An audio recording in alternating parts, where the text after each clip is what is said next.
안녕하십니까. 스쿠버 다이빙의 강박증 환자 강영천의 스쿠버 다이빙 이야기입니다.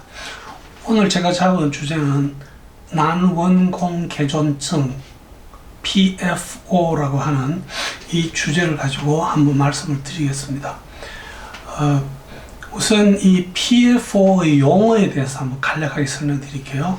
영어로는 Patent Foramen Oval이라고 하는 이 단어의 줄임말이 PFO고요. 이것을 번역을 했는 것이 사실은 지금 많은 문헌에 좀 다양한 어떤 용어들이 번역되어 있습니다만 제일 제가 봐서 정확한 것은 난원공 개존증입니다. 즉, 이 포라멘은 구멍이고요. 오발리는 둥글다는 뜻인데, 나중에 제가 언젠가 귀에 대해서 설명드릴 때 내의와 중의의 경계 부위에 있는 두 개의 창이 하나는 오발 윈도우고 하나는 라운드 윈도우입니다. 그래서 이 오발 윈도우는 저희들이 난원창으로 번역합니다. 그래서 페이턴트 포라멘 오발리도 난원공이 페이턴트, 남아있다는 뜻입니다. 그래서 난원공 개존증이라고 부르는 것이 제일 타당할 것 같아요. 우선 해부를 좀 보겠습니다. 이 귀는, 죄송합니다. 이 심장은 위에 있는 좌우의 심방과 아래쪽에 좌우 심실 4개의 체인버로 됩니다. 그래서 이 위에 있는 우심방과 좌심방 사이에 원래 태생기 때 모태에 있을 때는 그 구멍이 원래 나 있습니다. 그게 아무로 아기가 태어날 때쯤 혹은 태어났을 때는 대부분이 이것이 벽으로 막혀 있습니다. 근데 놀랄 만큼 많은 퍼센트의 저희들 일반 인구에서 이 구멍이 어떤 흔적으로 혹은 실제 구멍으로 남아 있습니다. 그러나 심방의 좌우 압력 차이에 의해서 우측으로 돌아오는 정맥피가 좌측으로 넘어가지 않습니다. 그러나 그 다이버들의 경우는 좀 다릅니다. 그래서 그것에 대해서 설명드리고, 제가 지금 아직도 진행되고 있는 이 다이버를 위한 PFO 거의 무료 검사에 조금 더 참여해 주셨으면 하고 오늘 이 준비를 하게 됐습니다. 그래서 이 그림을 보시면 이렇게 좌우 심방에 이런 통로가 나 있다는 겁니다. 그래서 이 난원공 개존증이라는 PFO는 실제 우심방과 좌심방 사이에 있는 아주 그 심각한 벽 결손이 있습니다. 이런 경우하고는 다릅니다. 평소에는 이 구멍이 우리가 혈액순환에 별 방해가 되지 않습니다. 그래서 특히 큰 구멍이 나 있는 경우도 그냥 생활할 때는 다 생활하시고 운동도 대부분 하시고 꽤 많은 나이가 됐을 때, 저희 작은 이모의 경우는 60세 넘어서 수술을 하셨습니다. 그래서 거의 어떤 생활이나 운동이나 이런 데 지장을 주지 않습니다. 그런데 이 개존증이 있는 분들은 스쿠버 다이빙에서는 상당히 주의를 해야 되는 몇 가지 이유가 있습니다. 도대체 어떤 증상이 나타날 수 있는가를 먼저 말씀드리겠습니다.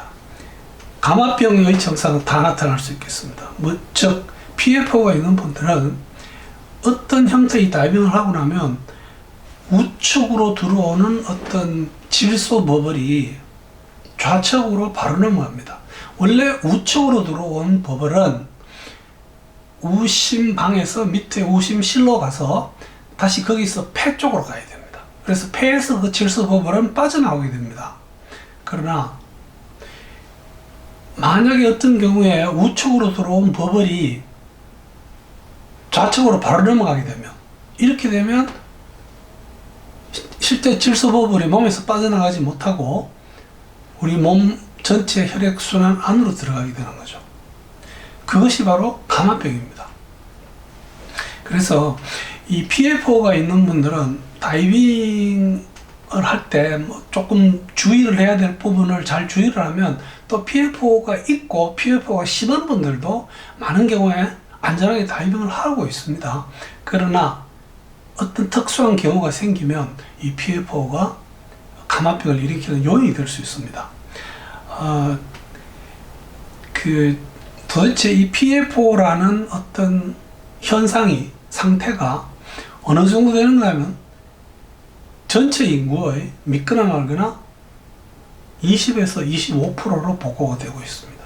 사실 20이라면 4명 중에 1명입니다. 25%는 4명 중에 1명이 됩니다. 즉, 엄마, 아빠, 아들, 딸 중에서 한 사람 정도는 PFO가 있을 수도 있다는 거거든요.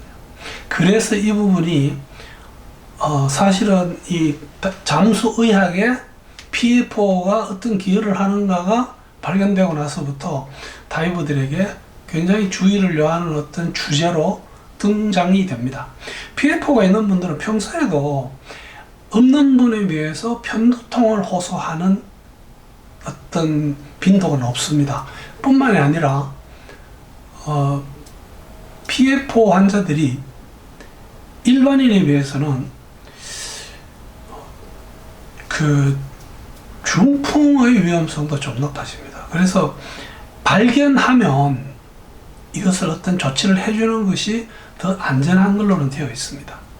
그래서 이 PFO가 있는 분들은 다른 것보다 우리가 올라갔다 내려갔다 하는 요요 다이빙을 주의해야 됩니다. 이 요요 다이빙은 대충 이렇게 설명할 수 있겠네요. 저희들이 예를 들어서 30m에 내려가서 다이빙을 하다가 이제 다중 수심으로 20m 올라왔습니다. 또 거기서 다이빙 하다가 좀 더 10m 레벨로 올라옵니다. 그런데 한 10m 올라왔는데 저 밑에 보니까 가금바리가 지나갑니다. 그래서 요즘은 아무도 이런 짓을 안 합니다만, 옛날에는 그걸 보면 못 참습니다. 다시 총을 장전을 해가지고 내리꼽습니다. 이렇게 내리꼽을 때 어떤 짓을 해야 됩니까?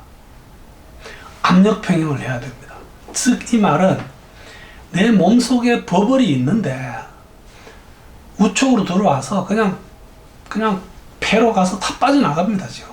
근데 갑자기 다시 하강을 하게 되면 그 압력 평형을 하는 발살바에 의해서 좌측과 우측의 압력이 비슷해집니다.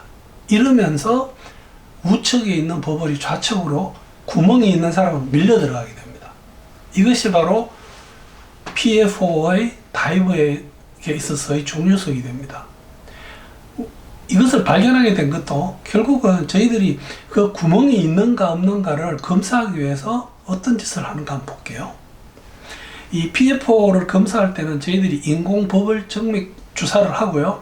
이 다음 슬라이드에서 어쩌면 동영상을 볼 수 있을 겁니다. 그 다음에 식도 쪽을 통해서 이 심장 초음파를 실시합니다. 하면서 버블을 주입을 하고 나서 버블이 심장에 돌아올 때쯤 돼서 저희들이 발살발을 시킵니다. 즉, 깊은 물에서 다이빙하고 버블이 생긴 상태에서 올라오다가 다시 내려갈 때 발살발을 하면 기포가 넘어가는 것을 이렇게 되면 이해가 됩니다. 자, 기포 주사는 어떻게 하는가 한번 보겠습니다.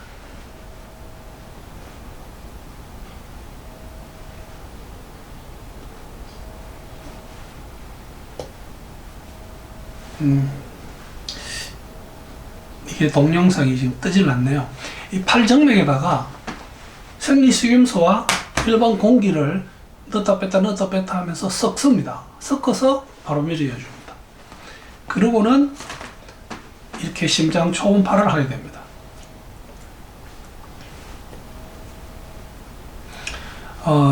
하게 되면 이 심장 초음파를 통해서 이 버블이 오른쪽에서 왼쪽으로 넘어가는 것을 관찰하게 됩니다. 그래서 이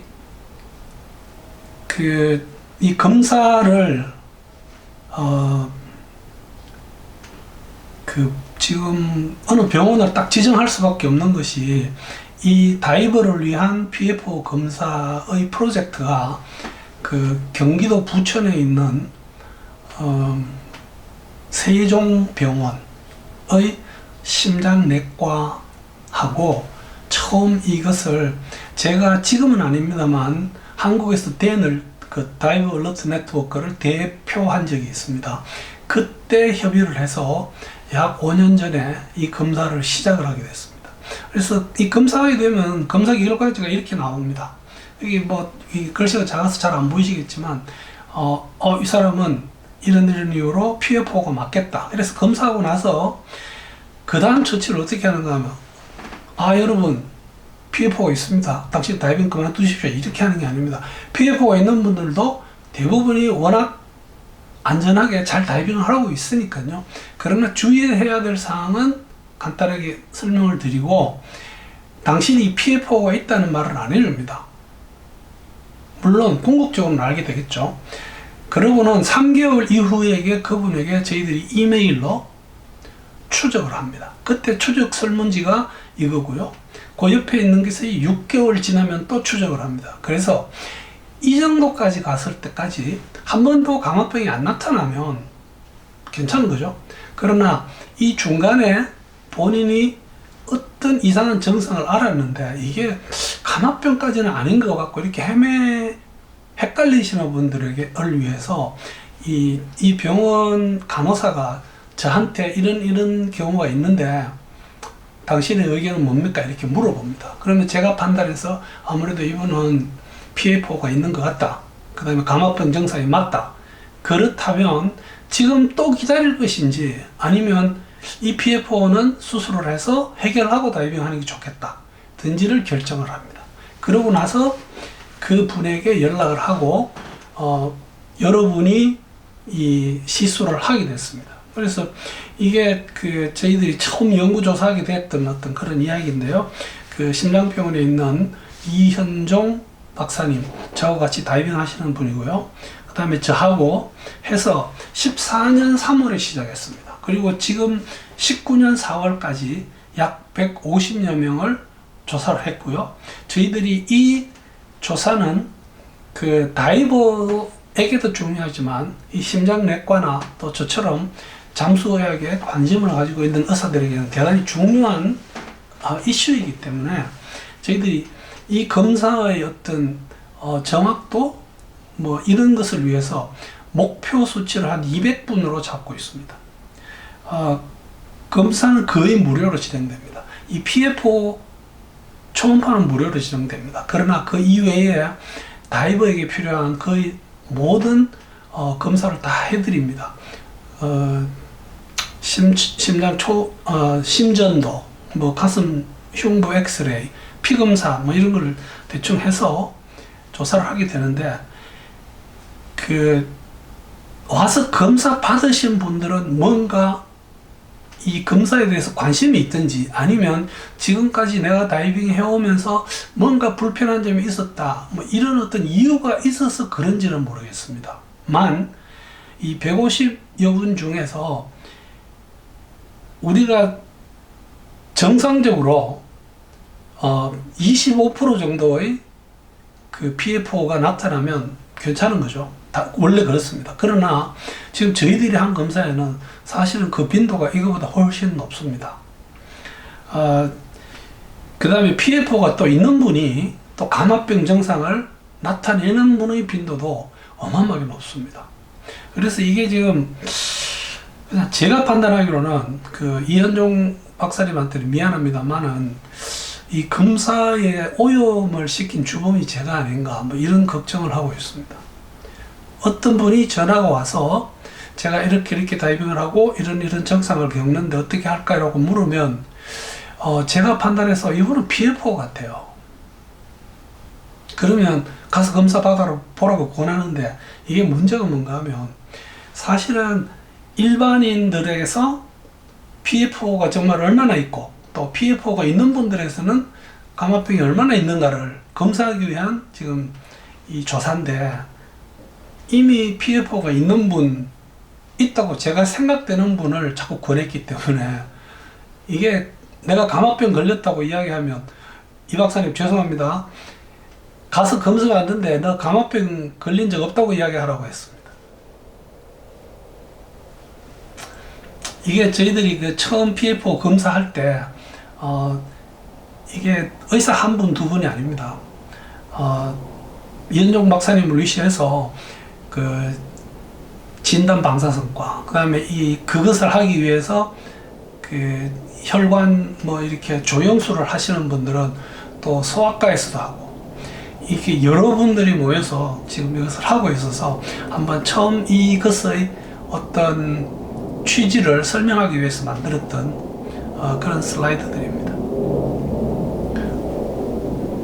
그래서 여기 보면 자격 조건이 다이빙 1년에 한 50번, 그 다음에 가급적이면 프로페셔널 뭐 이렇게 했었는데 꼭 그렇게 진행되지는 않았습니다. 근데 많은 분들이 사실은 다이빙을 많이 하시는 분 중에는 또 프로가 많아서 프로페셔널이 많았던 것은 사실이고요.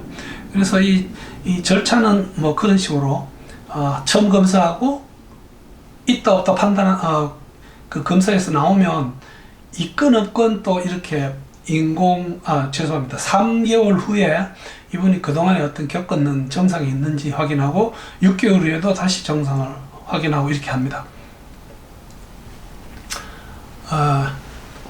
어쨌든 PFO가 있는 분이 중풍이나 다른 거에 대한 걱정은 제가 여러분들하고 할 이유는 없고요. 이 감압병 증상이 너무나 뚜렷하게 나타난다면 어떻게 할 것인가. 그래서 이거는 혈관 조영술이라고 하는 어떤 시술을 통해서 요즘은 팔로 넣습니다.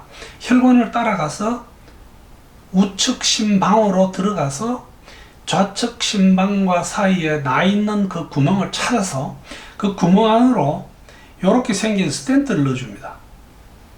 넣고 그 구멍을 막은 다음에 조영술 카테터를 빼버립니다. 효과가 아주 좋습니다. 또 PFO가 있어서 감압병 증상이 자주 나타났던 분들이 또 PFO 시술을 받고 나면 다이빙을 할 수 있느냐? 예, 할 수 있습니다. 뭐 많은 분들이 거의 대부분이 그냥 다시 다이빙을 합니다. 지금까지 아주 드물게 분명히 시술 때 그 구멍을 확인했기 때문에 카테터와 이 스텐트를 넣었을 건데 넣고도 또 다음 검사를 해보니까 또 다이빙을 해보니까 감압병 증상이 나타나고 PFO가 아닌 어떤 다른 경로로도 버블이 좌측 심방으로 들어오는 것을 관찰하는 경우도 있습니다. 이건 사실은 조금 많이 의학적인 부분이라서 그것까지 제가 설명드릴 수는 없을 것 같습니다만 이런 경우에는 재수술을 할 수 있는 건지 또 이미 뚫려 있는 구멍은 막았는데 다른 구멍이 있는지 하여튼 여러 가지를 좀 상세하고 정밀하게 검사를 해봐야 될 것 같아요. 이 지금 PFO 검사는 아마 올해 내로 이 검사 자체가 종결이 되고 그 결과를 논문으로 발표를 할 것 같습니다. 그래서 혹시 그 채널을 시청하실 수 있는 기회를 가지셨던 분들이면, 그리고 지금까지 검사를 안 하셨던 분이면 경기도 부천에 있는 세종심장병원의 이현종 과장이나 혹은 다른 간호사를 통해서 마지막 검사를 좀 해주셨으면 합니다. 오늘 PFO에 대해서 말씀드렸는데 뭐 용어, 해부, 그 다음에 그 병에 의해서 올 수 있는 증상, 그 다음에 다이버에게 어떤 의미가 있는가, 그 다음에 이 검사 치료, 뭐 치료하고 나서 다이빙이 되는 것, 대충 이런 말씀들을 드렸습니다. 그 검사는 지금도 진행 중입니다. 그래서 이 밑에 이 화면 정지 시키시고요. 이 밑에 있는 전화번호나 이메일 주소 같은 것을 하셔서 한번 미리 연락드리고 그 다음에 날짜를 잡고 또 그 검사하러 가는 날은 가기 전에 어떤 조치를 해야 되는가를 설명 들으셔서 한번 꼭 해보셨으면 합니다. 지금까지 경청해 주셔서 대단히 감사합니다.